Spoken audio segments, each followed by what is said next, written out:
ಎಲ್ರಿಗೂ ನಮಸ್ಕಾರ. ಇಲ್ಲ ಪರವಾಗಿಲ್ಲ, ಒಂದು ಸ್ವಲ್ಪ ಹೊತ್ತು ಮಾತಾಡ್ಬಿಟ್ಟು ಆಮೇಲೆ ಕೂತ್ಕೋತೀನಿ. ಕರೆದ ತಕ್ಷಣ ಪ್ರೀತಿಯಿಂದ ಬಂದಿರೋದಕ್ಕೆ ತುಂಬ ಥ್ಯಾಂಕ್ಸ್. ಎಲ್ಲ ಪ್ರೆಸ್ ಮೀಟ್ಗೂ ನೀವು ಸಪೋರ್ಟ್ ಮಾಡಿದ್ರಿ. ಈ ಸಿನಿಮಾಗೂ ಈ ಟೀಸರ್ ಈವೆಂಟ್ಗೂ ನೀವು ಸಪೋರ್ಟ್ ಮಾಡಿ ಅಂತ ಕೇಳ್ಕೊತಾ ಇದ್ದೀನಿ ಅಷ್ಟೇ. ನನ್ನ ಸಿನಿಮಾ ಮೇಕಿಂಗು, ಸಿನಿಮಾ ಹಂಗೆ ಮಾಡಿದ್ದೀವಿ ಹಿಂಗೆ ಮಾಡಿದ್ದೀವಿ ಅಂತ ನಾನು ಏನು ಹೇಳಲ್ಲ. ಸಿನಿಮಾ ನೀವು ನೋಡ್ಬಿಟ್ಟು ಹೇಳಿ, ಆ ಟೀಸರ್ ಏನು ಅನ್ನಿಸ್ತು ಅಂತ ನೀವು ಶೇರ್ ಮಾಡ್ಕೊಳ್ಳಿ ಅಷ್ಟೇ. Thank you. ಹಾಂ ಸರ್, ಹಾಂ, ನನ್ನ ಪಾತ್ರ ಒಂದು ಇದರಲ್ಲಿ ನನ್ನ ಪಾತ್ರ ಬಾಸ್ ಸಿನಿಮಾದಲ್ಲಿ ಒಂದು ಸಮಾಜಕ್ಕೆ ಬೇಕಾದಂಥ ವ್ಯಕ್ತಿ ಆಗಿರ್ತಾನೆ. ಆ ವ್ಯಕ್ತಿ ಅವನ ಲೈಫಲ್ಲಿ ಏನು ನಡೀತಾ ಇರುತ್ತೆ ಅನ್ನೋದು ಸಿನಿಮಾ ಒಂದು ಕತೆ. ಮತ್ತು ನಾನು ಆ ಪಾತ್ರಧಾರಿ. ಮಿಕ್ಕಿದೆಲ್ಲ ಡೈರೆಕ್ಟ್ರ್ ಹೇಳ್ತಾರೆ. ನನ್ನ ಕ್ಯಾರೆಕ್ಟರ್ ಬಗ್ಗೆ ನಾನು ಸಣ್ಣದಾಗಿ ಇಂಟ್ರೊಡಕ್ಷನ್ ಕೊಟ್ಟೆ ಸಾಕು. ನಿರ್ದೇಶಕರು ಲವ ಸರ್. ಎಲ್ಲರಿಗೂ ನಮಸ್ಕಾರ. ನನ್ನ ಹೆಸರು ಲವ ಅಂತ ಹೇಳಿ, ನಿರ್ದೇಶಕ. ನಾನು ಮಾತಾಡೋಕ್ಕಿಂತ ಮುಂಚೆ ನಮ್ಮ ಸಿನಿಮಾದಲ್ಲಿ ನಟಿಸಿರುವಂಥ ಕೆಲವು ಪಾತ್ರಧಾರಿಗಳು ಬಂದಿದ್ದಾರೆ. ಸೊ ಅವ್ರನ್ನ ನಾನು ಇಂಟ್ರೊಡ್ಯೂಸ್ ಮಾಡ್ಕೊಳ್ಳೋಕ್ಕೆ ಹೇಳ್ತೀನಿ. ಸರ್ ಬನ್ನಿ, ಡಾಕ್ಟರ್ ವಿಜೇಶ್ ಲೀ ಸರ್ ಬನ್ನಿ. ಡಾಕ್ಟರ್ ವಿಜೇಶ್ ಲೀ ಅವರು ದಯವಿಟ್ಟು ವೇದಿಕೆಗೆ ಬರಬೇಕು. Good afternoon every one. ನನ್ನ ಹೆಸರು ಡಾಕ್ಟರ್ ವಿಜೇಶ್. ನಾನು ಕೇರಳ ಮಲಯಾಳಂ ಮೂವೀಸ್ ಮಾಡಿದ್ದಾರೆ. 2-3 movies I have acted. And first of all I have to thank director sir for giving me opportunity to be part of this good movie. ನಮ್ಮ character ಬಂದು ACP Harish, honest police officer ಆ character ಮಾಡ್ತಾರೆ. ನಮ್ಮ character ಬಗ್ಗೆ ಜಾಸ್ತಿ ಹೇಳ್ತಕ್ಕಾಗಲ್ಲ, ಡೈರೆಕ್ಟ್ರೇ ಹೇಳ್ತೀನಿ ಅಷ್ಟೇ. Thank you. ಎಲ್ರಿಗೂ ನಮಸ್ಕಾರ. ನಾನು ವೀರೇನ್ ಕೇಶವ್ ಅಂತ. ಇಲ್ಲಿ ಬಂದಿರೋಂಥ ಎಲ್ಲ ಮೀಡಿಯಾ ಫ್ರೆಂಡ್ಸ್ಗೆ ಥ್ಯಾಂಕ್ಸ್ ಹೇಳೋಕ್ಕೆ ಇಷ್ಟಪಡ್ತೀನಿ. ಸಿನಿಮಾ ಟೀಸರ್ ನೋಡಿದ್ಮೇಲೆ ನನಗೆ ತುಂಬ ಖುಷಿ ಆಗೋಯ್ತು. ತುಂಬ ಚೆನ್ನಾಗಿ ಮಾಡಿದ್ದಾರೆ. ಈ ಸಿನಿಮಾ ಟೀಸರ್ ಮಾಡಬೇಕಾದ್ರೆ, ಶೂಟಿಂಗ್ ನಡಿಬೇಕಾದ್ರೆ ಮಿಡ್ನೈಟ್ 2 ಗಂಟೆ 3 ಗಂಟೆವರೆಗೂ ಎಲ್ಲ ಶೂಟ್ ಮಾಡಿದ್ದೀವಿ.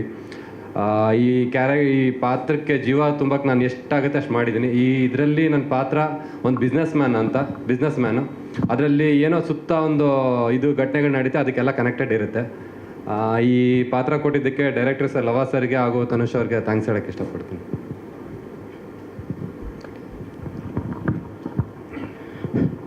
ಎಲ್ಲರಿಗೂ ನಮಸ್ಕಾರ.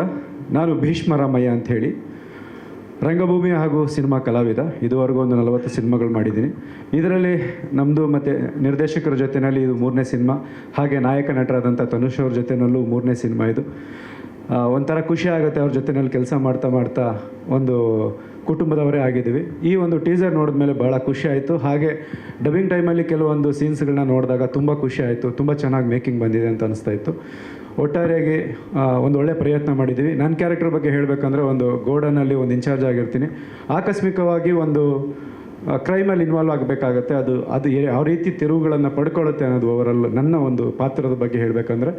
ಸೊ ಒಂದು ಒಳ್ಳೆಯ ಅವಕಾಶ ಮಾಡಿಕೊಟ್ಟಿದ್ದಾರೆ. ಹಾಗಾಗಿ ಇಡೀ ಚಿತ್ರತಂಡಕ್ಕೆ ಹಾಗೂ ನಿರ್ದೇಶಕರಿಗೆ ಹಾಗೂ ನಾಯಕ ನಟರಿಗೆ ಹಾಗೂ ನನ್ನ ಈ ಒಂದು ಪಾತ್ರವನ್ನು ವಿಭಿನ್ನವಾಗಿ ತೋರಿಸೋದಕ್ಕೆ ಸಪೋರ್ಟ್ ಮಾಡಿದಂತಹ ಹಾಗೂ ನನ್ನ ಕಲಾವಿದರಾದಂಥ ಎಲ್ರಿಗೂ ನಾನು ಥ್ಯಾಂಕ್ಸ್ ಹೇಳಕ್ಕೆ ಬರ್ತೀನಿ. ಹಾಗೆ ಮೀಡಿಯಾದವ್ರಿಗೂ ಥ್ಯಾಂಕ್ಸ್, ಪತ್ರಿಕಾ ಮಾಧ್ಯಮದವ್ರಿಗೂ ಥ್ಯಾಂಕ್ಸ್ ಅಂತ ಹೇಳ್ತೀನಿ. ನಮಸ್ಕಾರ. ಎಲ್ಲರಿಗೂ ನನ್ನ ನಮಸ್ಕಾರ. ನನ್ನ ಹೆಸರು ಲಕ್ಷ್ಮಣ್ ಪೂಜಾರಿ. ಮೂಲತಃ ಕರಾವಳಿಯ ಕುಂದಾಪುರ ಭಾಗದವನು. ಬೆಂಗಳೂರಿನಲ್ಲಿ ಪ್ರಸ್ತುತ ಹವ್ಯಾಸಿ ರಂಗಭೂಮಿಯಲ್ಲಿ ಸದಾ ನಾನು 12 ವರ್ಷದಿಂದ ಸಕ್ರಿಯವಾಗಿ ತೊಡಗಿಸ್ಕೊಂಡಿದ್ದೀನಿ. ಅವಕಾಶಕ್ಕಾಗಿ ಅಲ್ದಾಡ್ತಾ ಇದ್ದೆ. ಸೊ ಲವ ಸರ್ ಒಂದು ಸಿನಿಮಾದ ಆಡಿಷನ್ಗೆ ಕರೆದ್ರು. ಪಾತ್ರ ಚಿಕ್ಕದಿದ್ದರೂ ದೊಡ್ಡದಾಗಿ ತೋರಿಸ್ತಾರೆ ಅಂತ ಅಂದ್ಕೊಂಡು ಆಡಿಷನ್ ಕೊಟ್ಟೆ. ಒಂದೊಳ್ಳೆ ಅವಕಾಶ ಕೊಟ್ಟಿದ್ದಾರೆ. ಸ್ಪೆಷಲ್ ಥ್ಯಾಂಕ್ಸು ತನುಷ್ ಶಿವಣ್ಣ ಅವರಿಗೆ. ಒಂದು ಪುಟ್ಟ ಪಾತ್ರ ಮಾಡಿದ್ದೀನಿ ಅನ್ನೋ ಹೆಮ್ಮೆ ಇದೆ. ಧನ್ಯವಾದಗಳು ಲವ ಸರ್ ಹಾಗೂ ತನುಷ್ ಶಿವಣ್ಣ. Thank you. ಪಾತ್ರದ ಹೆಸರು ನಾನು ಮರ್ತ್ಬಿಟ್ಟಿದ್ದೀನಿ. ಚಿಕ್ಕ ಪಾತ್ರ, ಜೀವನ್ ಅನ್ನೋ ಪಾತ್ರ, ಒಂದು ಕೆಲಸದ ಆಳು ಪಾತ್ರ. Thank you. ಸರ್ ಲವ ಅವರೇ, ಲವ ಹಾಂ ಸರ್, ಈ ಕಡೆ ಸರ್ ಅಂದರೆ ಟೀಸರ್ ಬಿಟ್ ಸಂದರ್ಭದಲ್ಲಿ ಮಾತಾಡ್ತೀನಿ ಸಿನಿಮಾದ ಕಂಟೆಂಟ್ ಬಗ್ಗೆ ಅಂತ ಹೇಳ್ತಾ ಇದ್ರೆ. ಸೊ ಇದು ನೇರವಾಗಿ ಏನು ಒಂದು ಪ್ರಕರಣ ನಡೀತಾ ಇದೆ, ಅದರ ಸಂಬಂಧಪಟ್ಟವಾಗಿ ಇದೆಯಾ ದರ್ಶನ್ ಅವರು? ಸರ್ ಒಂದು ಫೋಟೋ ತೊಗೊಂಡ್ಬಿಟ್ಟು ಆಮೇಲೆ ನಾನು ಇಂಟ್ರೋ ಕೊಡ್ತೀನಿ ಸರ್. ನಾನು ಎಕ್ಸ್ಟ್ರೀಮ್ಲಿ ಸಾರಿ. ಅವರು ದಯವಿಟ್ಟು ವೇದಿಕೆಗೆ ಬರಬೇಕು. ಆರ್ಟ್ ಡೈರೆಕ್ಟರ್ ಪ್ರಶಾಂತ್ ಅವರು ಪ್ಲೀಸ್ ವೇದಿಕೆಗೆ ಬರಬೇಕು.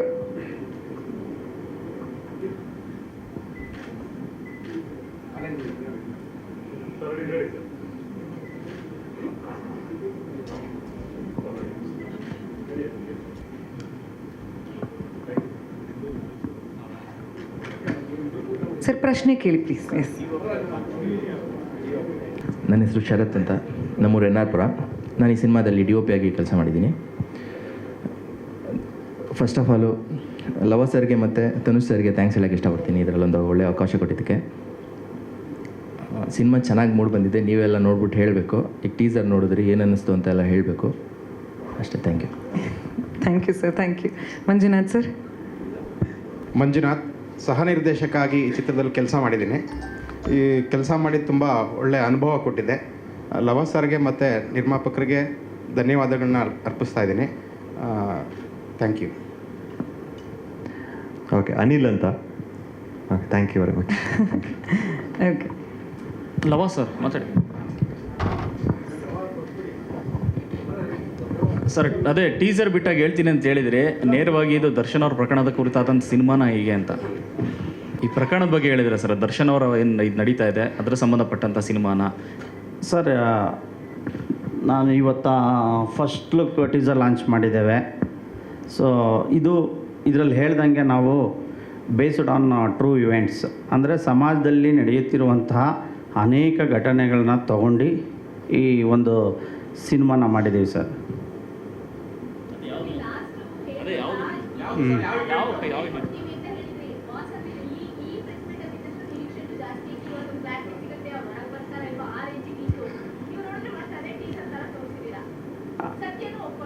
ಅಲ್ಲ, ಖಂಡಿತ ಮೇಡಮ್. ಮುಂದಿನ ದಿನಗಳಲ್ಲಿ ಟ್ರೈಲರ್ ಲಾಂಚ್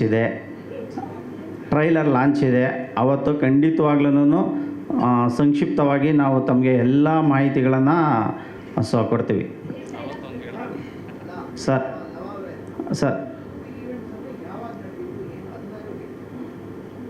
ಟ್ರೂ ಇವೆಂಟ್ಸ್ ಅಂದರೆ ಈಗ 2025 ನಡೆದಿರೋಂಥದ್ದು, 24 ನಡೆದಿರೋಂಥದ್ದು, ಆ ಥರ ಘಟನೆಗಳನ್ನ ನಾವು ತೊಗೊಂಡು ಮಾಡಿರೋಂಥದ್ದು ಸರ್. Crime related sir. ಲವ ಸರ್, ಇಲ್ಲಿ ಸರ್. ಲವ ಸರ್, ನೀವು ಹಿಂದೆನೋ ನಿಮ್ಮ ಕೆರಿಯರ್ ನೋಡಿದ್ದೀವಿ ನಾವು. ನೀವು ಆಯ್ಕೆ ಮಾಡ್ಕೊಳ್ಳೋ ಕಥಾವಸ್ತುಗಳು, ಶೀರ್ಷಿಕೆಗಳು ಎಲ್ಲ ಈಗ ಏನು ಸಮಾಜದಲ್ಲಿ ಘಟಿಸ್ತಾ ಇದೆ ಅದಕ್ಕೆಲ್ಲೋ ರೆಲೆವೆಂಟ್ ಆಗಿದೆ ಅಂತ ಅನಿಸುತ್ತೆ ಮೇಲ್ನೋಟಕ್ಕೆ. ಇದು ನಿಮಗೆ ಉದ್ದೇಶಪೂರ್ವಕ ಅನಿಸುತ್ತಾ ಅಥವಾ ಕೋಇನ್ಸಿಡೆನ್ಸಾ? ಇಲ್ಲ ಸರ್, ನಾನು ಒಬ್ಬ ವಕೀಲನಾಗಿ ಜೊತೆಗೆ ಡೈರೆಕ್ಟ್ರಾಗಿ ನಾನು ಸಿನಿಮಾ ನಿರ್ದೇಶನ ಮಾಡಬೇಕಾದ್ರೆ ನನಗೆ ಸಮಾಜದಲ್ಲಿ ಏನು ಕಂಟೆಂಟ್ ಇರುತ್ತೆ ಆ ಕಂಟೆಂಟ್ ಮಾಡೋವಂಥ ಅಭಿರುಚಿ ನನ್ನಲ್ಲಿದೆ. ಸೊ ಅದನ್ನು ಇಟ್ಕೊಂಡು ನಾನು ಸಿನಿಮಾ ಮಾಡೋಕ್ಕೆ ಪ್ರಯತ್ನ ಪಡ್ತಾಯಿದ್ದೀನಿ ಸರ್. ಸೊ ಮುಂದಕ್ಕೂ ನಾನು ಕೂಡ ಕೆಲವು ಟ್ರೂ ಇವೆಂಟ್ಸ್ ಇಟ್ಕೊಂಡೆ ಸಿನಿಮಾ ಮಾಡ್ತೀನಿ ಸರ್. ಸರ್ ರಮೇಶ್ ಇಲ್ಲಿ. ಸರ್, ಸಮಾಜದಲ್ಲಿ ಈ ಥರ ಘಟನೆಗಳು ನಡೆದಿರುತ್ತೆ. ಒಂದು ಸೆಲೆಬ್ರಿಟಿ ಜೀವನದಲ್ಲಿ ಒಂದು ಆಕಸ್ಮಿಕವಾಗಿ ಯಾವುದಾದ್ರೂ ಒಂದು ಘಟನೆ ನಡೆದಾಗ ಕೆಲವರು ಆಯಾ ಒಬ್ಬ ವ್ಯಕ್ತಿ ಆಯಾ ದೃಷ್ಟಿಕೋನದಲ್ಲಿ ನೋಡ್ತಾರೆ. ಸೊ ನಾವು ಈ ಸಿನಿಮಾದಲ್ಲಿ ಕೆಲವೊಂದು ಅಂಶಗಳನ್ನು ನಮ್ಮ ಕತೆಗೆ ಸಾರಾಂಶಕ್ಕೆ ಏನು ಬೇಕೋ ಅದನ್ನು ಕೆಲವು ಆಡಿಯನ್ಸ್ಗೆ ಗೊತ್ತಿಲ್ಲದಲ್ಲೇ ಇರೋ ವಿಷಯಗಳನ್ನು ಈ ಸಿನಿಮಾದಲ್ಲಿ ಹೇಳಕ್ಕೆ ಹೊರಟಿದ್ದೀವಿ ಸರ್.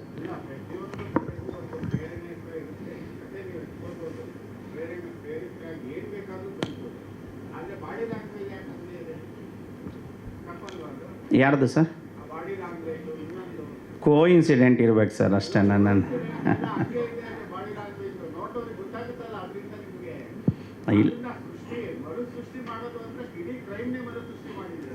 ಇಲ್ಲ ಖಂಡಿತವಾಗ್ಲೂ ಇಲ್ಲ. ಸೊ ತಮಗೆ ನಾನು ಟ್ರೈಲರ್ ತೋರಿಸಿದಾಗ ತಮಗೆ ಸ್ಪಷ್ಟವಾಗಿ ಗೊತ್ತಾಗುತ್ತೆ.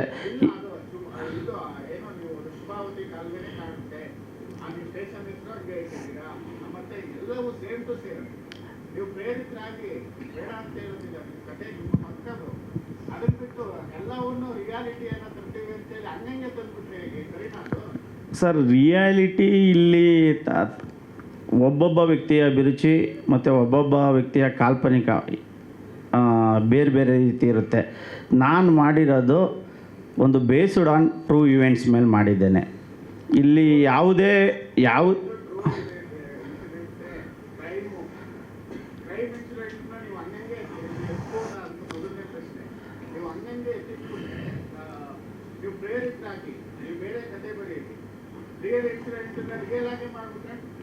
ಸರ್ ಅಲ್ಲ ತಾವು ದಯವಿಟ್ಟು ಸಿನಿಮಾದಲ್ಲಿ ನೋಡಿದಾಗ ತಮಗೆ ಸಂಕ್ಷಿಪ್ತವಾಗಿ ಗೊತ್ತಾಗುತ್ತೆ ಆ ಘಟನೆಗೆ ಸಂಬಂಧಪಟ್ಟಿದೆಯಾ ಅಥವಾ ಇದು ಬೇರೆ ಕಥೆನಾ ಅನ್ನೋದನ್ನು. ನಾವು ಒಂದು ಫಸ್ಟ್ ಲುಕ್ಕಲ್ಲೇ ಹೇಳಿ ತಾವು ದಯವಿಟ್ಟು ಏನು ಡಿಸೈಡ್ ಮಾಡಬೇಡಿ ಅಂತ ನಾನು ರಿಕ್ವೆಸ್ಟ್ ಮಾಡ್ಕೋತೀನಿ ಸರ್.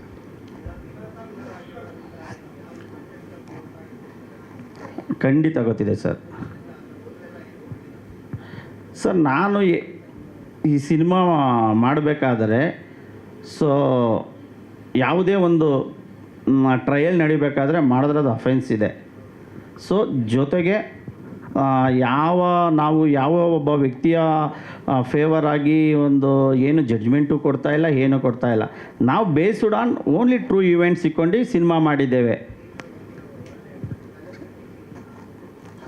ಸರ್. ಸೆಲೆಬ್ರಿಟಿ ಅಂದರೆ ಎಲ್ಲ ರಂಗದಲ್ಲೂ ಇದ್ದಾರೆ ಸರ್. ಈಗ ನಮ್ಮ ಪತ್ರಿಕೆಯಲ್ಲೂ ಸೆಲೆಬ್ರಿಟೀಸ್ ಇದ್ದಾರೆ, ಕ್ರಿಕೆಟಲ್ಲೂ ಇದ್ದಾರೆ, ಸಿನಿಮಾದಲ್ಲೂ ಇದ್ದಾರೆ, ಪಾಲಿಟಿಕ್ಸಲ್ಲೂ ಇದ್ದಾರೆ. ಸೊ ಎಲ್ಲ ವರ್ಗದಲ್ಲೂ ಇದ್ದಾರೆ ಸರ್. ಏನು ಸರ್?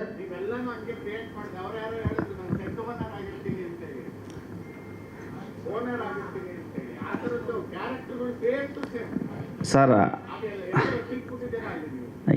ಖಂಡಿತವಾಗ್ಲಿ ಸರ್. ದಯವಿಟ್ಟು ತಾವು ನನ್ನ ಅಂಬಲ್ ರಿಕ್ವೆಸ್ಟ್ ಏನಂದರೆ ಈ ಫಸ್ಟ್ ಲುಕ್ ಲಾಂಚಲ್ಲೇ ನೋಡಿ ತಾವು ಏನನ್ನೂ ಡಿಸೈಡ್ ಮಾಡಬೇಡಿ. ಟ್ರೈಲರ್ ಇದೆ, ಇನ್ನು ಸಿನಿಮಾ ಇದೆ ಸರ್. ಅದು ಅಲ್ಲಲ್ಲ ಸರ್ ಅದು ಅಲ್ಲ ಅವರು ಸರ್ ಇಲ್ಲಿ ಸರ್ ನಿಮ್ಮ ಬಾಸ್ ಸಿನಿಮಾದಲ್ಲಿ ಸರ್ ಇಲ್ಲಿ ಸರ್ ಲಾಸ್ಟಲ್ಲಿ ಸರ್ ನಿಮ್ಮ ಬಾಸ್ ಸಿನಿಮಾದಲ್ಲಿ ಟ್ರೂ ಇವೆಂಟ್ ಇಟ್ಕೊಂಡು ಮಾಡಿದ್ದೀನಿ ಅಂತ ಹೇಳಿದ್ರಲ್ವಾ? ನಿಮ್ಮ ಸಿನಿಮಾದಲ್ಲಿ ದರ್ಶನ್ ಅವರ ಈ ರೇಣುಕಾಸ್ವಾಮಿ ಕೊಲೆ ಪ್ರಕರಣ ಸಂಬಂಧಪಟ್ಟಂತ ಸ್ಟೋರಿ ಇದೆಯಾ ಇಲ್ವಾ? ಕ್ಲಾರಿಟಿ ಹೇಳಿ ಅಷ್ಟೇ ಸರ್. ಇದೆಯಾ ಇಲ್ವಾ ಸರ್? ಇದೇ ಇದ್ರೆ ಹೂವನ್ ಇಲ್ಲದಿಲ್ಲ? ಅಲ್ಲ ನಾನು ಕ್ಲಾರಿಫಿಕೇಶನ್ ಕೊಡ್ತೀನಿ ಸರ್. ಇಲ್ಲ ನಾನು ಕ್ಲಾರಿಫಿಕೇಶನ್ ಹೇಳಿ ಸರ್, ಹೇಳಿ. ಇಲ್ಲಿ ನಾವು ಯಾವುದೇ ಒಬ್ಬ ವ್ಯಕ್ತಿಗಳ ಮನಸ್ಸನ್ನು ನೋಯಿಸೋಕ್ಕೆ ಸಿನಿಮಾ ಮಾಡಿಲ್ಲ. ನಮ್ಮ ಸಿನಿಮಾ ಬಂದು ಸಮಾಜದಲ್ಲಿ ನಡೆಯುವಂತಹ ಕೆಲವು ಘಟನೆಗಳನ್ನು ತಗೊಂಡು ಸೊ ನಾವು ಸಿನಿಮಾ ಮಾಡಿದ್ದೇವೆ. ತಮಗೆ ಟ್ರೈಲನ್ನು ಈಗ ಜಸ್ಟ್ ಒಂದು ಬಾಸ್ತು ಒಂದು ಫಸ್ಟ್ ಲುಕ್ ಲಾಂಚ್ ಮಾಡಿದ್ದೇವೆ. ನಂತರ ತಮಗೆ ಟ್ರೈಲರನ್ನು ನಾನು ಲಾಂಚ್ ಮಾಡ್ತೀನಿ ಸದ್ಯದಲ್ಲೇ ಇನ್ನೊಂದು 15-20 ಡೇಸ್ ಒಳಗಡೆ. ಆವಾಗ ತಮಗೆ ನಿಖರವಾಗಿ ಮತ್ತು ಸ್ಪಷ್ಟವಾಗಿ ಗೊತ್ತಾಗುತ್ತೆ ಸರ್. ಅವಾಗಿರುತ್ತೆ ಅಂತನಾ ಸರ್? ಅಲ್ಲ ಅದು ಇದೆಯಾ ಇಲ್ಲೋ ಅನ್ನೋದನ್ನು ತಮಗೆ ಸ್ಪಷ್ಟವಾಗಿ ಗೊತ್ತಾಗುತ್ತೆ. ಸರಿ ಇವಾಗ ಒಂದು ವೇಳೆ ಇದೆ ಅಂತ ಇಟ್ಕೊಳ್ಳೋಣ. ನೀವು ಒಂದು ವೇಳೆ ಇದ್ದಿದ್ದು ಸ್ಟೋರಿನ ರೇಣುಕಾಸ್ವಾಮಿ ಸಂಬಂಧಪಟ್ಟಿದ್ದನ್ನ ಮಾಡಿದ್ದೆ ಆದರೆ ನೀವು ಪರ್ಮಿಷನ್ ತಗೊಂಡಿದ್ರಾ? ಯಾರನ್ನು ಕೇಳಿದ್ರಾ? ಸರ್ ನಾನು ಎಲ್ಲೂ ಯಾವುದೇ ಒಬ್ಬ ವ್ಯಕ್ತಿಗಳನ್ನ ರಿಯಲ್ ಲೈಫ್ ಸ್ಟೋರಿನ ನಾನು ಮಾಡ್ತಾ ಇಲ್ಲ, ಅದಂತೂ ಸ್ಪಷ್ಟ ಕೊಡ್ತಾ ಇದ್ದೀನಿ. Real incident real life story ಮಾಡಿದಾಗ ಪರ್ಮಿಷನ್ ತಗೋಬೇಕು. ಸಮಾಜದಲ್ಲಿ ಒಬ್ಬ ವ್ಯಕ್ತಿಯ ಕೊಲೆ ಥರ ದಿನ ಇಂಡಿಯಾದಲ್ಲೇ ಆಗಲಿ ವರ್ಲ್ಡಲ್ಲೇ ಆಗಲಿ ನೂರಾರು ಕೊಲೆಗಳು, ಸಾವಿರಾರು ಕೊಲೆಗಳು ನಡೀತವೆ. ಆ ಕೊಲೆಗಳು ಕಾಕತಾಳೀಯವಾಗಿ ನಾವು ಮಾಡಿರೋದ್ರಲ್ಲಿ ಇನ್ಸಿಡೆಂಟಾಗಿ ಮ್ಯಾಚ್ ಆಗ್ಬೋದೋ ಹೊರತು ಇಲ್ಲಿ ನಾವು ಯಾವುದೇ ಒಬ್ಬ ವ್ಯಕ್ತಿನ ಮನನೋಯಿಸೋಕ್ಕೆ ನಾವು ಮಾಡಿಲ್ಲ ಸರ್. ಈಗ ಇನ್ನೊಂದು ವಿಚಾರ ಸರ್, ಈ ಸಿನಿಮಾದಲ್ಲಿ ನಿಮ್ಮ ಸಿನಿಮಾದ ಹೀರೋವನ್ನು ಇನ್ನೋಸೆಂಟ್ ಅಂತ ತೋರಿಸೋ ಕೆಲಸ ಮಾಡ್ತಾ ಇದ್ರೆ ಹೇಗೆ ಅಂತ? ಅದು ಬಾಸ್ ಅನ್ನೋ ಕೆಳಗೆ ಸತ್ಯಮೇವ ಜಯತೆ ಅಂತ ಹಾಕಿದ್ರಿ. ಸೊ ಈ ಸಿನಿಮಾದಲ್ಲಿ ಹೀರೋ ಇನ್ನೋಸೆಂಟಾ? ಅದೇ ಥರ ಪೋರ್ಟ್ರೇ ಮಾಡುವಂಥ ಸಿನಿಮಾನ ಸರ್? ತಮಗೆ ಈಗ ನಾನು ಎಲ್ಲ ಕಥೆನೂ ಬಿಟ್ಕೊಟ್ಬಿಟ್ರೆ ಆಡಿಯನ್ಸ್ಗೆ ಕ್ಯೂರಿಯಾಸಿಟಿ ಬಿಲ್ಟ್ ಆಗೋದಿಲ್ಲ. ಹಾಗಾಗಿ ನಾವು ಕಮರ್ಷಿಯಲ್ ಆಸ್ಪೆಕ್ಟಲ್ಲೊಂದೂ ನೋಡಿಕೊಂಡಾಗ ಸೊ ಸಿನಿಮಾ ತಾವುಗಳು ನೋಡಿ ತಮಗೂ ಶೋಸ್ ಆಗ್ತೀವಿ, ಆವಾಗ ಗೊತ್ತಾಗುತ್ತೆ ಸರ್. Yes madam.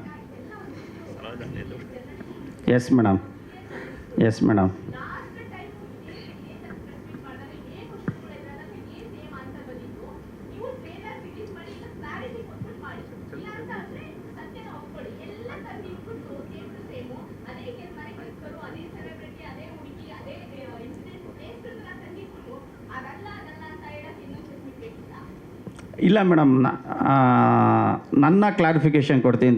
ತಾವು ಕೇಳೋ ಕ್ವಶನ್ಗೆ ಇನ್ಸಿಡೆಂಟಾಗಿ ತಮಗೆ ಈ ರೀತಿ ಆಗ್ತಾಯಿದೆ. ಯಾವುದೇ ಒಂದು ಕ್ರೈಮ್ ಥ್ರಿಲ್ಲರ್ ತಾವು ನೋಡಿದಾಗ ಮರ್ಡರ್ ಅನ್ನೋದು ಕಾಮನ್ ಆಗಿರುತ್ತೆ ಕ್ರೈಮ್ ಥ್ರಿಲ್ಲರಲ್ಲಿ, ಮೂವಿಯಲ್ಲಿ ನಾನು ಹೇಳ್ತಾ ಇರೋದು. ಆ ಘಟನೆ ಕಾಕತಾಳೀಯವಾಗಿ ಇನ್ಸಿಡೆಂಟ್ ಆಗಿ ಮ್ಯಾಚ್ ಆಗ್ತಾ ಇದೆ. ನಾವು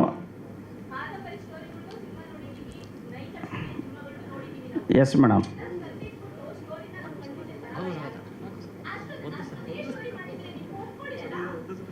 ಮೇಡಮ್ ನಾನು ಆಗಲೇ ಹಿಂದೆ ಸರ್ ಒಬ್ಬರು ಕ್ವಶನ್ ಮಾಡಿದಾಗ ನಾನು ಕ್ಲಿಯರಾಗಿ ಹೇಳಿದ್ದೀನಿ, ಯಾವುದೇ ಕಾರಣಕ್ಕೂ ನಾನು ರಿಯಲ್ ಸ್ಟೋರಿ ಮಾಡಿಲ್ಲ. ಹೇಳಿ. ಎಸ್ ಲವ ಸರ್, ಇಲ್ಲಿ ಟೈಟಲ್ ವಿಚಾರಕ್ಕೆ ಬರ್ತೀನಿ. ಈ ಆಲ್ರೆಡಿ ಬಾಸ್ ಅನ್ನೋದು repetitive title. Already tiger Prabhakar sir ಮಾಡಿದ್ದಾರೆ, ದರ್ಶನ್ ಸರ್ ಮಾಡಿದ್ದಾರೆ. ಇದು ಅಟೆನ್ಷನ್ ಗ್ರ್ಯಾಬ್ ಮಾಡೋದಕ್ಕೋಸ್ಕರ ಇಟ್ಟಿರೋದು ಅಂತ ಅನ್ನಿಸ್ತಾ ಇದೆ ಟೈಟಲ್ಲು. ಸರ್, ಈಗ ನಾವು ಕಮರ್ಷಿಯಲ್ ಆಸ್ಪೆಕ್ಟಲ್ಲಿ ಇಡಬೇಕಾದ್ರೆ ಒಳ್ಳೆ ಟೈಟ್ಲ್ ಇಡಬೇಕು. ನಮ್ಮ ಕತೆಗೆ ಮತ್ತು ಹೀರೋಗೆ ಸೂಟ್ ಆಗೋಂಥ ಒಂದು ಟೈಟ್ಲ್ ಬೇಕಾಗಿತ್ತು. ಹಾಗಾಗಿ ಬಾಸ್ ಅಂತ ಇಟ್ಟಿದ್ದೇವೆ ಸರ್. ಥ್ರಿಲ್ಲರ್ ಮಂಜು ಸಾರು ಮಾಡಿರ್ಬೋದು, ಒಂದು ಯೂಟ್ಯೂಬಲ್ಲಿ ಬಾಸ್ ಅನ್ನೋದನ್ನು ನೋಡಿರೋಂಗೆ ಜ್ಞಾಪಕ ಇದೆ ಸರ್. ಅದು ಟೈಟ್ಲಿಗೆ ಅವ್ರು ಹೇಳ್ದಂಗೆ ಬಾಸ್ ಅಂತ ಇದೆ. ಅಲ್ಲಿ ನೋಡಿದ್ರೆ ಅವ್ರದ್ದು ಪೇಂಟ್ ಕೂಡ ದರ್ಶನ್ ಅವ್ರ ಸಿಮಿಲಾರಿಟಿ ಇದೆ. ಹಿಂದೆಗಡೆ ಜೈಲ್ ಇಟ್ಟಿದ್ದೀರಾ ಇದೆ ಅಂತ ಒಪ್ಕೊಂಬಿಡಿ ಸರ್. ಸುಮ್ಮನೆ ಯಾಕೆ ಟೈಲರ್ಗೂ ಲ್ಯಾಗ್ ಮಾಡ್ಕೊಂಡು ಆಮೇಲೆ ಏನೋ ಸರ್ಪ್ರೈಸ್ ಥರ, ಯಾಕೆ ನಮಗೆಲ್ಲ ಗೊತ್ತಿರೋ ವಿಚಾರನೇ ಅದು. ನೀವು ಅದನ್ನು ಸಿನಿಮ್ಯಾಟಿಕಾಗಿ ತೋರಿಸಿದ್ರೆ ಓಕೆ, ನೋ ಪ್ರಾಬ್ಲಮ್. ಇಲ್ಲ ಸರ್, ಈಗ ತಮಗೆ ಸಿನಿಮಾ ನೋಡಿದಾಗ ಸ್ಪಷ್ಟವಾಗಿ ಗೊತ್ತಾಗುತ್ತೆ. ಇಲ್ಲ, ನಾನು ಪ್ರೇರಣೆ ಅಂದರೆ ಸರ್, ಸಮಾಜದಲ್ಲಿ ಆ ಥರ ಘಟನೆಗಳು ದಿನನಿತ್ಯ ನಡೆಯುತ್ತೆ ಸರ್. ಸೊ ಆ ಥರ ಇವೆಂಟ್ಗಳಲ್ಲಿ ಅದು ಒಂದಾಗಿರುತ್ತಲ್ವ ಸರ್ ನಿಮ್ಮ ಸಿನಿಮಾದಲ್ಲಿ? ಏನು ಸರ್?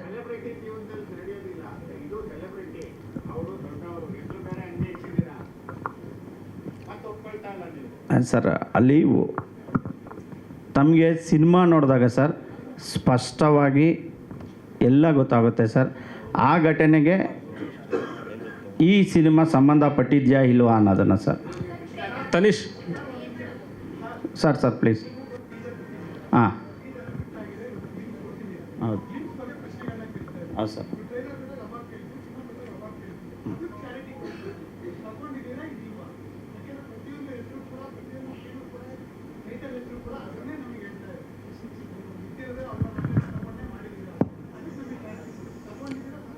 ಸರ್, ನಾನು ಹೇಳ್ತಿಲ್ವಾ, ಸಮಾಜದಲ್ಲಿ ನಡೆಯುವಂತಹ ಕೆಲವು ಘಟನೆಗಳನ್ನು ಆಯ್ದುಕೊಂಡು ಸಿನಿಮಾ ಮಾಡಿದ್ದೇನೆ.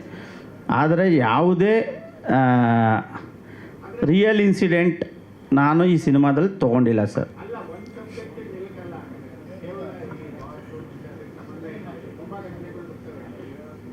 ಸರ್, ಅದನ್ನು ನಾನು ಈಗಲೇ ಹೇಳಿಬಿಟ್ರೆ ಸಿನಿಮಾದಲ್ಲಿ ಒಂದು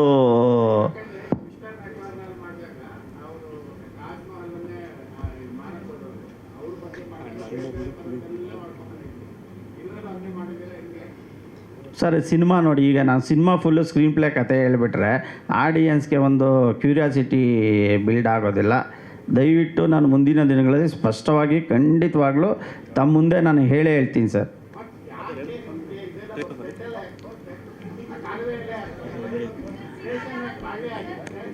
ಮೇಡಮ್, ನೆಕ್ಸ್ಟ್ ಮಂತ್ ಮಾಡೋಣ ಅಂತ ಪ್ಲ್ಯಾನ್ ಇದ್ದೀವಿ ಮೇಡಮ್. ತನೀಶ್, ನಿಮಗೆ ಪ್ರಶ್ನೆ. ಈಗ ಡೈರೆಕ್ಟ್ರು ಪಾಪ ಅವರು ಆ್ಯಂಗಲಲ್ಲಿ ಎಲ್ಲ ಹೇಳ್ತಾರೆ. ಹಾಂ ಸರ್. ನೀವು ಈ ಸಿನಿಮಾ ಒಪ್ಕೊಂಡಾಗ ಅವ್ರು ಹೇಳಿದ ಕತೆ ಈಗ ನಮಗೆ ಹೇಳ್ತಾ ಇದ್ದಾರಲ್ಲ, ಹಾಗೆ ಹೇಳಿದ್ರ ಅಥವಾ ರಿಯಲ್ಲಾಗೆ ಇದು ಇನ್ಸಿಡೆಂಟ್ ಅದೇನಾ ಅಂತ ಹೇಳಿದ್ರೆ ನೀವು ಕರೆಕ್ಟಾಗಿ ಹೇಳಿ. ಏನಂತ ಹೇಳಿದ್ರೆ, ಇವಾಗ ಅವ್ರು ಹೇಳ್ದಂಗೆ ಕೆಲವೊಂದು ಘಟನೆಗಳು ಮ್ಯಾಚ್ ಆಗ್ಬೋದು ಸರ್. ಇವಾಗ ಫಾರ್ ಎಕ್ಸಾಂಪಲ್ ಬಾಸ್ ಅಂತ ಟೈಟಲ್ ಇಟ್ಟಿದ್ದಾರೆ. ಬಾಸ್ ಅಂತ ಇನ್ನೂ ದೊಡ್ಡ ಸ್ಟಾರ್ ಒಬ್ರಿಗೆ ಹೆಸರಿದೆ, ಅದು ನಿಮಗೂ ಗೊತ್ತದು, ಡಿ ಬಾಸ್ ಅಂತ ಇದೆ. ಹೆಸರಿಟ್ಟಿದ ಮಾತ್ರಕ್ಕೆ ಅದೇ ಸಬ್ಜೆಕ್ಟ್ ಆಗಿರಲ್ಲ ಸರ್. ಆದರೆ ಸನ್ನಿವೇಶಗಳೆಲ್ಲ ಬಂದಾಗ ಏನು ಅನ್ಕೋಬೇಕು? ಅದೇ ಆ ಇನ್ಸಿಡೆಂಟ್ಗೂ ಮೊದಲು ನೀವು ಸಿನಿಮಾ ಟೀಸರ್ ಬಿಟ್ಟಿದ್ರೆ ಅದು ನಾವು ಒಪ್ಕೋತಿದ್ವಿ. ಆದರೆ ಇನ್ಸಿಡೆಂಟ್ ಎಲ್ಲ ಆದಮೇಲೆ ಎಲ್ಲದೂ ಸೇಮ್ ಟು ಸೇಮ್ ಸಿಚುವೇಶನ್ನ ನೀವು ಸ್ಕ್ರೀನ್ ಮೇಲೆ ತರೋದಾದರೆ ಒಪ್ಕೊಳ್ಳೋದು ಹೇಗೆ? ಆಮೇಲೆ ಇದು ಒಂದು ಪ್ರಚಾರದ ಗಿಮಿಕ್ಕ, ಇದು ನನಗೆ ಬೇಕು. ಯಾಕಂದರೆ ಲವ ಅವರು ಮೊದಲನೇ ಸಿನಿಮಾ ಅಯೋಧ್ಯಪುರಂ ಅಂತ ಮಾಡಿದ್ರು, ನಿಮ್ಗೆ ಗೊತ್ತು. ಅಯೋಧ್ಯಪುರಂ ಕೂಡ ಅದೇ ವಿವಾದ ಕಾರಣ ಆಯಿತು. ಅದಾದಮೇಲೆ ಇನ್ನೊಂದು ಸಿನಿಮಾ ಮಾಡಿದ್ರು, ಅದು ಕೂಡ ಹಾಗೆ ಆಗಾಯಿತು. ಈಗ ಬಾಸ್. ಸೊ ಎಲ್ಲ ಒಂದು ಕಡೆಗೆ ಒಂದು ಸಿನಿಮಾ ಕಂಟೆಂಟಿಗೆ ಹೊತ್ತು ಕೊಡಬೇಕೇ ವಿನಾಕಾರಣ ಅದು ಪ್ರಚಾರಕ್ಕೆ ಅಥವಾ ಬೇರೆ ರೀತಿಯ ಗಿಮಿಕ್ಕಿಗೆ ಆಗಬಾರ್ದು. ಆ ಕಾರಣಕ್ಕೆ ನಾನು ನಿಮಗೆ ಕೇಳ್ತಾ ಇರೋದು, ನಿಮ್ಮನ್ನು ಒಪ್ಪಿಸಿದ್ದು ಹೇಗೆ ಈ ಕತೆ? ಅಥವಾ ನಿಮಗೆ ಗೊತ್ತಿದ್ದು ಕೂಡ ನಾಳೆ ಈ ಪ್ರಶ್ನೆಗಳು ಎದುರಾಗುತ್ತವೆ ಅನ್ನೋದು ಗೊತ್ತಿರಲಿಲ್ವಾ? ಸರ್ ಸಿನಿಮಾ ಪ್ರಚಾರ ಒಂದಕ್ಕೋಸ್ಕರನೇ ಸಿನಿಮಾ ಮಾಡಿಲ್ಲ ಸರ್.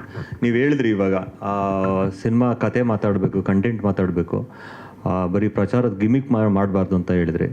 ಅದು 100% ನಾವು ಕಂಟೆಂಟಲ್ಲಿ ಏನೇನು ಬೇಕೋ, ಎಂಟರ್ಟೈನ್ಮೆಂಟ್ ಫ್ಯಾಕ್ಟರ್ಸ್ ಏನೇನು ಬೇಕೋ, ಅಥವಾ ಒಂದು ಸಿನಿಮಾದಲ್ಲಿರೋ ಕ್ರೈಮ್ ಥ್ರಿಲ್ಲರ್ ಏನಿದೆ ಅದಕ್ಕೆ ಏನೇನು ಬೇಕೋ ಎಲ್ಲನೂ ಮಾಡಿದ್ದೀವಿ ಸರ್. ಆದರೆ ನೀವು ಸಿನಿಮಾ ನೋಡ್ತಾ ಇರಬೇಕಾದ್ರೆ ಯಾವುದೋ ಒಂದು ಇದು ಇನ್ಸಿಡೆನ್ಸ್ಗೆ ಅಥವಾ ನಡೆದಂಥ ಘಟನೆಗೆ ಹತ್ತತ್ರ ಅಂತ ಅನಿಸ್ಬೋದು. ಅದೇ ಆ್ಯಕ್ಚುಲಿ ಕೋ ಇನ್ಸಿಡೆಂಟ್ಲಿ ಅಷ್ಟೇ. ಅದು ಇವಾಗ ಇದು ಮಾಡಿರೋದನ್ನು ಅಷ್ಟೇ. ಇವಾಗ ಒಂದು ಸಿನಿಮಾ ಬೋನಲ್ಲಿದೆ, ಇಲ್ಲಿ ಆಚೆ ಒಬ್ಬರು ನಿಂತಿದ್ದಾರೆ, ಅದು ಇಮ್ಯಾಜಿನಬಲ್ ಆಗ್ಬೋದಲ್ಲ ಸರ್, ನಾವು ಇಮ್ಯಾಜಿನೇಷನಲ್ಲೂ ಮಾಡ್ಕೊಬೋದಲ್ಲ ಸರ್ ಅದನ್ನು. ಸರ್ ಅದು ನಾನು ಖಂಡಿತವಾಗ್ಲೂ ಆ ಥರ ಮಾಡಿಲ್ಲ ಸರ್. ನೀವು ಹೇಳ್ತಾರ ಇದು ಅರ್ಥ ಆಯಿತು ನನಗೆ, ನಾನು ಎಡ್ಕೊಂಬರೋ ಸ್ಟೈಲು ಅದು ಅಂತೆಲ್ಲ ಹೇಳ್ತಾ ಇದ್ದೀರಾ. ನಾನು ಆ ಥರ ಮಾಡಿಲ್ಲ, ನಾನು ತನುಷ್ ಮಾಡಿದ್ದೀನಿ ಸರ್ ಅದೆಲ್ಲ ಅಭಿನಯ ಅಷ್ಟೇ. ಡೈರೆಕ್ಟರ್ ಸರ್ಗೆ ಇಲ್ಲಿ ಇಲ್ಲಿ ಇಲ್ಲಿ ಎಸ್ ಮೇಡಮ್, ಎಸ್ ಮೇಡಮ್. ಈಗ ಒಂದು ಪ್ರೆಸ್ ಮೀಟಿಗೆ ಇಷ್ಟು ಕ್ವಶನ್ಸ್ ಬರುತ್ತೆ ಅಂದಮೇಲೆ ಸೆನ್ಸಾರ್ ಬೋರ್ಡಿಂದ ಕೂಡ ಒಂದಿಷ್ಟು ಕ್ವಶನ್ಸ್ಗಳು ಬಂದೇ ಬರುತ್ತೆ. ಸೆನ್ಸಾರ್ ಕಟ್ ಕೂಡ ಆಗುವ ಚಾನ್ಸಸ್ಗಳು ಇರಬಹುದು. ಬಟ್ ಹೆಂಗೆ, ಯಾಕಂದರೆ ಕೆಲವೊಂದು ಸಿನಿಮಾಗಳು ಲಾಸ್ಟ್ ಮೂಮೆಂಟಲ್ಲಿ ಒಂದು ಡೇಟ್ ಅನೌನ್ಸ್ ಮಾಡಿರ್ತಾರೆ, ಆ ಟೈಮಿಗೆ ಸೆನ್ಸಾರಿಂದ ಸರ್ಟಿಫಿಕೇಟ್ ಸಿಗದೆ ರಿಲೀಸ್ ಆಗದೆ ಮುಂದೂಡಿದ್ದು ಇದೆ. ಸೊ ಈ ಕಾರಣಕ್ಕೆಲ್ಲ ತಗೊಂಡಿದ್ದೀರಾ ಕ್ರಮ ಅಥವಾ ಮುಂಜಾಗ್ರತಾ ಕ್ರಮ ಏನಾದರೂ ವಹಿಸ್ಕೊಂಡಿದ್ದೀರಾ, ಹೇಗೆ? ಮೇಡಮ್, ಸೆನ್ಸಾರ್ ಅವರು ಏನು ಟರ್ಮ್ಸ್ ಆ್ಯಂಡ್ ಕಂಡೀಷನ್ ಅನ್ನೋದಕ್ಕಿಂತ ಅವ್ರು ಏನು ರೂಲ್ಸ್ ಅಪ್ಲೈ ಮಾಡ್ತಾರೆ ಅದಕ್ಕೆ ನಾವು ಬದ್ಧ ಆಗಿರಬೇಕು. ಪ್ರತಿಯೊಬ್ಬ ಸಿನಿಮಾ ಮೇಕರ್ ಅವರು ಬದ್ಧ ಆಗಿರಬೇಕು. ಹಾಗಾಗಿ ಅವರು ಏನು ಹೇಳ್ತಾರೆ ಅದನ್ನು ನಾವು ಮಾಡ್ತೀವಿ. ನಮಗೆ ಸ್ಯಾಟಿಸ್ಫ್ಯಾಕ್ಷನ್ ಆಗಲಿ ಅಂದರೆ ರಿವೈಸ್ ಕಮಿಟಿ ಇದೆ, ಅಲ್ಲಿ ಹೋಗ್ತೀವಿ. ಸೊ ಇನ್ನು ಅಪಿಲೆಂಟ್ ಇರುತ್ತೆ, ನಾವು ಅಲ್ಲಿ ಹೋಗ್ತೀವಿ ಮೇಡಮ್. ಸರ್ ಅದನ್ನು ದಯವಿಟ್ಟು ಸಿನಿಮಾದಲ್ಲಿ ತಾವು ನೋಡಿದ್ರೆ ಗೊತ್ತಾಗುತ್ತೆ ಸರ್. ನಾನು ಎಲ್ಲ ಕಥೆನೂ ಈಗಲೇ ಹೇಳಿಬಿಟ್ರೆ ಸರ್,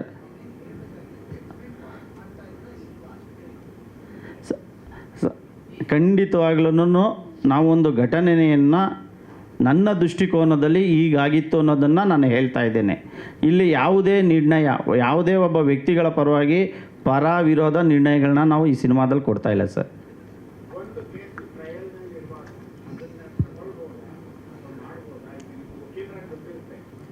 ಸರ್ ಅದು ತಗೊಂಡ್ರೆ ನಾನು ಒಂದು ಕೇಸ್ ಟ್ರಯಲ್ ನಡಿಬೇಕಾದ್ರೆ ತೊಗೊಂಡ್ರೆ ಅದು ಸಬ್ಜುಡಿ ಆಗುತ್ತೆ.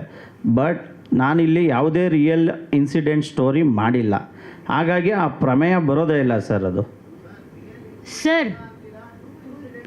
ಸರ್ ಟ್ರೂ ಇನ್ಸಿಡೆಂಟ್ ಅಂದರೆ ಸಮಾಜದಲ್ಲಿ ಹಲವಾರು ಘಟನೆಗಳು ನಡೀತಾ ಇರ್ತೈತೆ. ಒಬ್ಬ ಡೈರೆಕ್ಟ್ರು ಒಂದು ಕಥೆನ ಅವನ ಕಾಲ್ಪನಿಕ ಮೂಲಕ ಅನೇಕ ದಾರಿಗಳಲ್ಲಿ ಹೇಳ್ಬೋದು. ಅದನ್ನು ನಾನು ಹೇಳ್ತಾ ಇದ್ದೀನಿ ಸರ್. ಸರ್ ರಿಯಲ್ ಸ್ಟೋರಿಗೂ ಟ್ರೂ ಇವೆಂಟ್ಸಿಗೂ ನನಗೆ ತಿಳಿದಿರೋ ಪ್ರಕಾರ ಇಲ್ಲ ವ್ಯತ್ಯಾಸ ಇದೆ ಸರ್. ಸರ್ ಈಗ ಇದನ್ನ ಎಲ್ಲರೂ ಹೇಳೋ ಪ್ರಕಾರ ದರ್ಶನ್ ಸರ್ದು ಸ್ಟೋರಿ ಇಟ್ಕೊಂಡು ಮಾಡಿದ್ದೀರಾ ಅಂತ ಹೇಳ್ತಿದ್ದಾರೆ, ಓಕೆನಾ? ಸೊ ಸದ್ಯಕ್ಕೆ ಟ್ರಯಲ್ಸ್ ನಡೀತಾ ಇದೆ. ಸೊ ನಿಮ್ಮ ಸಿನಿಮಾ ರಿಲೀಸ್ ಯಾವಾಗೋ ಗೊತ್ತಿಲ್ಲ. ಈ ಟ್ರಯಲ್ಸ್ ಎಲ್ಲ ನಡೆದು ಸತ್ಯಮೇವ ಜಯತೆ ಅಂತ ಬೇರೆ ಕೆಳಗಡೆ ಹಾಕಿದ್ದೀರಾ. ಏನು ಸತ್ಯ ಆಚೆ ಬರುತ್ತೋ ಅದ್ರ ಮೇಲೆ ನಿಮ್ಮ ಸಿನಿಮಾ ಕ್ಲೈಮ್ಯಾಕ್ಸ್ ಇರುತ್ತಾ, ಅದರ್ವೈಸ್ ನೀವೇ ಒಂದು ಕ್ಲೈಮ್ಯಾಕ್ಸ್ ಕೊಡ್ತಾ ಇದ್ದೀರಾ, ಹೇಗೆ ಏನು ಅಂತ? ಮೇಡಮ್, ನಾನು ಈಗಲೂ ಹೇಳ್ತೀನಿ, ದಯವಿಟ್ಟು ನೀವು ಆ ಘಟನೆಗೆ ನೀವು ಲಿಂಕ್ ಮಾಡಬೇಡಿ. ಇದು ನನ್ನ ಕೆಲವು ಸಮಾಜದಲ್ಲಿ ಸೊಸೈಟಿಯಲ್ಲಿ ನಡೆಯುವಂತಹ ಘಟನೆಗಳನ್ನ ತಗೊಂಡು ಮಾಡಿರೋಂಥ ಸಿನಿಮಾ. ನೀವು ದಯವಿಟ್ಟು ದರ್ಶನ್ ಸರ್ ಕೇಸ್ಗೆ ಇದಕ್ಕೆ ದಯವಿಟ್ಟು ಲಿಂಕ್ ಮಾಡಬೇಡಿ ಅಂತ ನಾನು ಕೇಳ್ಕೊಳ್ತೇನೆ.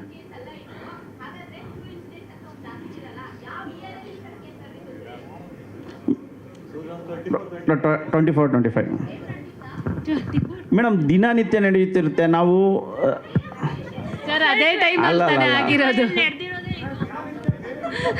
ಬೇರೆ ವಿಚಾರದಲ್ಲಿ ಸರ್ ಏನು ಸರ್? ಎಸ್ ಸರ್ 24-25 ನಡೆದಿರೋದೇ ಇದು. ದರ್ಶನ್ ಸರ್ ಕೇಸ್ ಅವಾಗಲೇ ಅಲ್ವಾ ಸರ್ ನಡೆದಿರೋದು? ಅಲ್ಲ ಮೇಡಮ್, ಈಗ ಸಮಾಜದಲ್ಲಿ ದಿನನಿತ್ಯ ಅನೇಕ ಕ್ರೈಮ್ಸ್ಗಳು ನಡೀತಾ ಇರ್ತೈತೆ. ಆ ಕ್ರೈಮ್ಸ್ಗಳಿಗೂ ಈ ಕ್ರೈಮ್ಸ್ಗಳಿಗೂ ನೀವು ಯಾಕೆ ಕಂಪೇರ್ ಮಾಡ್ತಿದ್ದೀರಾ ಸರ್ ಈಗ ಕಂಪೇರ್ ಮಾಡೋದಲ್ಲ, ಯಾಕಂದ್ರೆ ಇನ್ಸಿಡೆಂಟ್ ಡೇಟ್ ನೀವೇ ಇಯರು ಹೇಳ್ತಿದ್ದೀರಾ 2024-25 ಟ್ರೂ ಸ್ಟೋರಿ ಅಂತಾನು ಹೇಳ್ತಾ ಇದ್ದೀರಾ, ದರ್ಶನ್ ಅವರ ರಿಲೇಟೆಡ್ ಕತೆ ಅಲ್ಲ ಅಂತಾನು ಹೇಳ್ತಿದ್ದೀರಾ. ಬಟ್ ನೋಡುಗರಿಗೆ ಅದು ಅದೇ ತರ ಪೋರ್ಟ್ರೇ ಆಗ್ತಾ ಇದೆ, ಅದನ್ನ ಯಾಕೆ ಇಟ್ರಿ? ಹಂಗಿದ್ರೆ ಪೋರ್ಟ್ರೇ ಆಗುತ್ತೆ ಅಂತ ಗೊತ್ತಿದ್ದು ಅದನ್ನ ಯಾಕೆ ಬಳಸ್ಕೋತಾ ಇದ್ರಿ ಹಾಗಿದ್ರೆ ಅಂತೇಳಿ? ಬೇರೆ ತರನು ಕ್ರೈಮ್ ಇನ್ಸಿಡೆಂಟ್ಗಳು ನಡೆದಿದೆಯಲ್ಲ ಸರ್, ಬೇರೆ ಇನ್ಸಿಡೆಂಟ್ ಆಂಗಲ್ ಅಲ್ಲಿ ತಗೋಬೋದಿತ್ತು. ಅಲ್ಲ, ತಾವು ಸಿನಿಮಾ ನೋಡಿದ್ರೆ ತಮಗೆ ಮೇಡಮ್ ಶೋಸ್ ಆಗ್ತೇನೆ, ಆವಾಗ ನಿಮಗೆ ಸ್ಪಷ್ಟವಾಗಿ ಕ್ಲಿಯರಾಗಿ ಗೊತ್ತಾಗುತ್ತೆ ಈ ಸಿನಿಮಾದಲ್ಲಿ ಯಾವುದೇ ಒಬ್ಬ ವ್ಯಕ್ತಿಗಳ ವಿಕ್ಟಿಮ್ ಇರ್ಬೋದು, ಅಕ್ಯೂಸ್ಡ್ ಇರ್ಬೋದು, ಯಾವುದೇ ತೇಜವಧೆ ಮಾಡಿಲ್ಲ. ಸೊ ಅದನ್ನು ತಾವುಗಳು ಸಿನಿಮಾ ನೋಡಿದಾಗ್ಲೇ ಸೊ ಗೊತ್ತಾಗುತ್ತೆ ಮೇಡಮ್.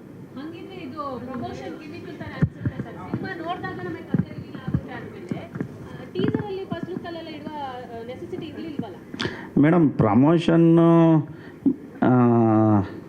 ಒಂದು second madam.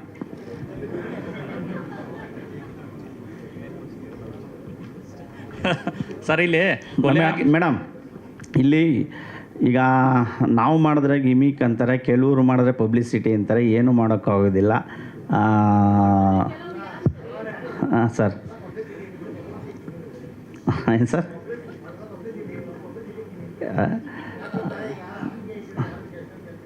Yes sir.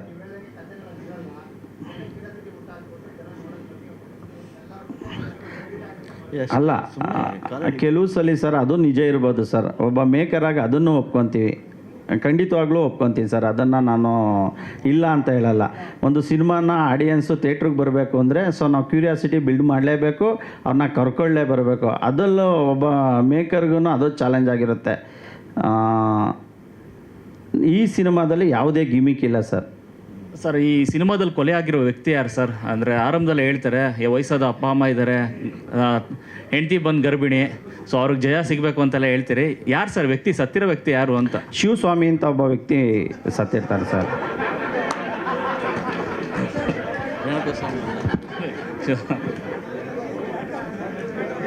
Okay, ಹೇಳಿ ಸರ್. ಯಾವ ಊರ ಕಡೆಯವರು ಸರ್? ಏನು ಸರ್? ಯಾವ ಊರ ಕಡೆಯವರು? ಅಲ್ಲ, ಅದನ್ನು ನಾವು ಸಿನಿಮಾದಲ್ಲಿ ಹೇಳ್ತೀವಿ ಸರ್. ಸರ್ ಸ್ಟೋರಿ ಎಲ್ಲಿಂದ ಎಲ್ಲಿವರೆಗೂ ನಡೆಯುತ್ತೆ? ಚಿತ್ರದುರ್ಗದಿಂದ ಬೆಂಗಳೂರುವರೆಗೂನಾ ಹೇಗೆ ಅಂತ?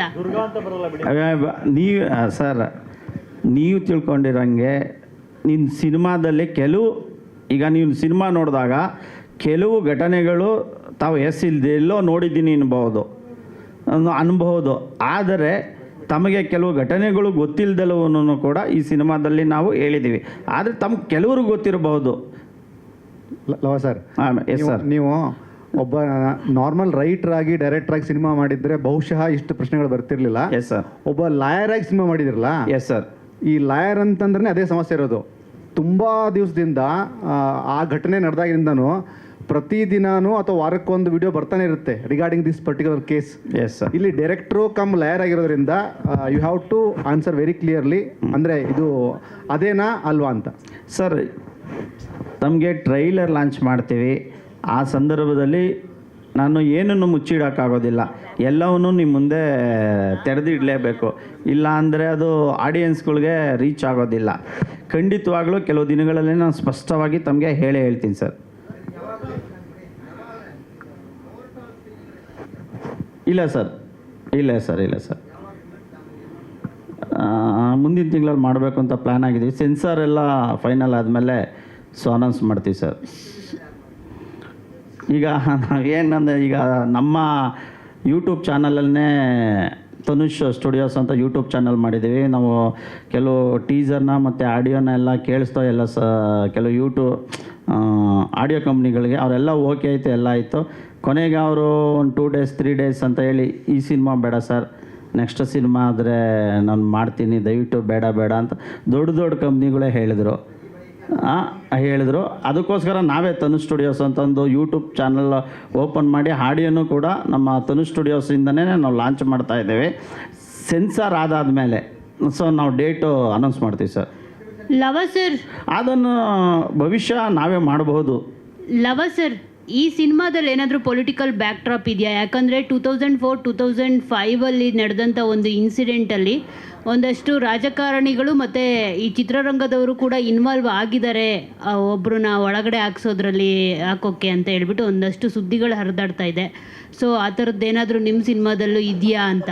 ಮೇಡಮ್, ಈಗಲೇ ನೀವು ಎಂಟೈರ್ ಸ್ಕ್ರೀನ್ ಪ್ಲೇನೇ ಸ್ಟೋರಿನೇ ಕೇಳಿಬಿಟ್ರೆ ಹೇಗೆ? ಸಿನಿಮಾದಲ್ಲಿ ಇರಲೂಬಹುದು, ಇಲ್ದಲೇ ಇರ್ಬೋದು ಮೇಡಮ್. ದಯವಿಟ್ಟು ಸಿನಿಮಾ ನೋಡಿ, ಖಂಡಿತವಾಗಿಯೂ ತಮ್ಗೆ ಗೊತ್ತಾಗುತ್ತೆ ಮೇಡಮ್.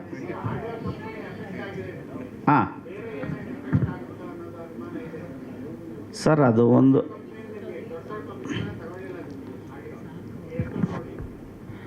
ಅಲ್ಲ, ಭವಿಷ್ಯ ಹೌದು ಇರಬಹುದು. ಆದರೆ ಸರ್, ಇವಾಗ ನಿಮಗೆಲ್ಲ ಕ್ವಶನ್ ಯಾವ ಥರ ಅರೈಸ್ ಆಗಿದೆಯೋ ಅದೇ ಥರ ಅವ್ರಿಗೂ ಅರೈಸ್ ಆಗಿರ್ಬೋದು. ಅಂದರೆ ನಾವು ಅವ್ರಿಗೆ ಸಿನಿಮಾ ತೋರ್ಸೋಕ್ಕಾಗಲ್ಲ. ನಾವು ಸಿನಿಮಾ ಮಾಡಿದ್ದೀವಿ ಕರೆಕ್ಟು.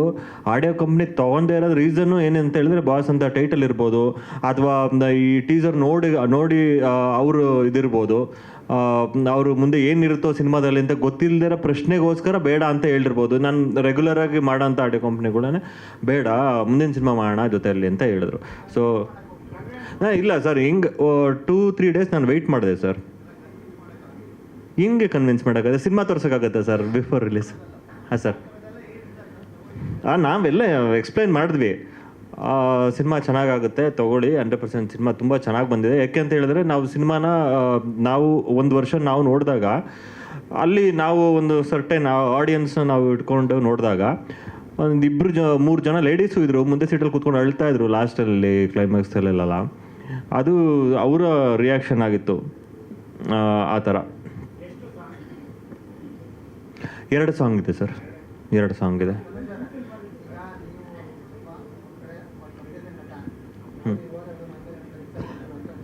ಹೌದು ಸರ್, ಅದನ್ನೆಲ್ಲ ತಲೆಯಲ್ಲಿ ಇಟ್ಕೊಂಡೆ ಒಳ್ಳೆ ಸಬ್ಜೆಕ್ಟ್ ಮಾಡಬೇಕು ಅಂದ್ಕೊಂಡೆ ಮಾಡಿರೋದು ಸರ್. ಅದು ಡೈರೆಕ್ಟ್ರ್ ಹೇಳ್ದಾಗೆ ಇವಾಗ ಯಾರಿಗೂ ಹರ್ಟ್ ಮಾಡಬೇಕು ಅಥವಾ ಯಾರಿಗೂ ಪರ್ಟಿಕ್ಯುಲರ್ ಟಾರ್ಗೆಟ್ ಮಾಡಿ ಹೊಡಿಬೇಕು ಅನ್ನೋ ಥರ ಯಾವುದೂ ಮಾಡಿಲ್ಲ.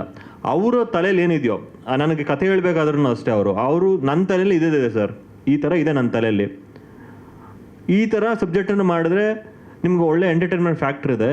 ಮತ್ತು ಜನಗಳು ಕುಂತ್ಕೊಂಡು ಇಂಟ್ರೆಸ್ಟಿಂಗ್ ಆಗಿ ಕ್ಯೂರಿಯಾಸಿಟಿಯಿಂದ ನೋಡ್ತಾರೆ ನೆಕ್ಸ್ಟ್ ಏನಾಗ್ಬೋದು ಅನ್ನೋ ಒಂದು ನಾವು ಸ್ಕ್ರಿಪ್ಟನ್ನು ತುಂಬ ಸ್ಟ್ರಾಂಗಾಗಿ ವರ್ಕ್ ಮಾಡಿದ್ವಿ. ಇದು ಬೇರೆ ಕಡೆ ಕೂತ್ಕೊಂಡು ನಮ್ಮ ಫ್ರೆಂಡ್ ಅವ್ರ ತೋಟದಲ್ಲೇ ಕೂತ್ಕೊಂಡು ಮಾಡಿದ್ವಿ.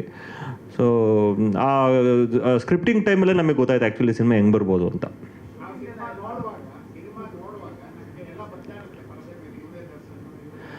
ಅದೇ ಸರ್, ನಿಮ್ಮ ಅಭಿಪ್ರಾಯ ಸರ್, ಅದಷ್ಟೇ. ಅದೇ ಪರ್ಸೆಪ್ಷನ್ ಅಂತ ಹೇಳ್ತಾರಲ್ಲ ಸರ್, ಇವಾಗ ನನ್ನ ಪರ್ಸೆಪ್ಷನ್ನೇ ಬೇರೆ ಥರ ಇರುತ್ತೆ, ನಿಮ್ಮ ಪರ್ಸೆಪ್ಷನ್ನೇ ಬೇರೆ ಥರ ಇರುತ್ತೆ. ಬ್ಯಾಂಗ್ಳೂರು ಸರೌಂಡಿಂಗ್ ಅಷ್ಟೇ. ಎಸ್ ಮೇಡಮ್, ಬಂದಿಲ್ಲ. ಒಬ್ಬರು ಆ್ಯಕ್ಚುಲಿ ಹೈದ್ರಾಬಾದಲ್ಲಿದ್ದಾರೆ, ಪಾಯಲ್ ಚಂಗಪ್ಪ ಅಂತ ಮಾಡಿದ್ದಾರೆ.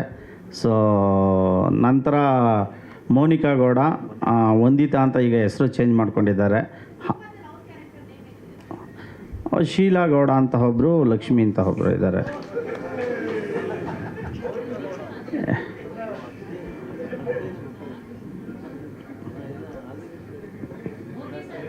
Thank you.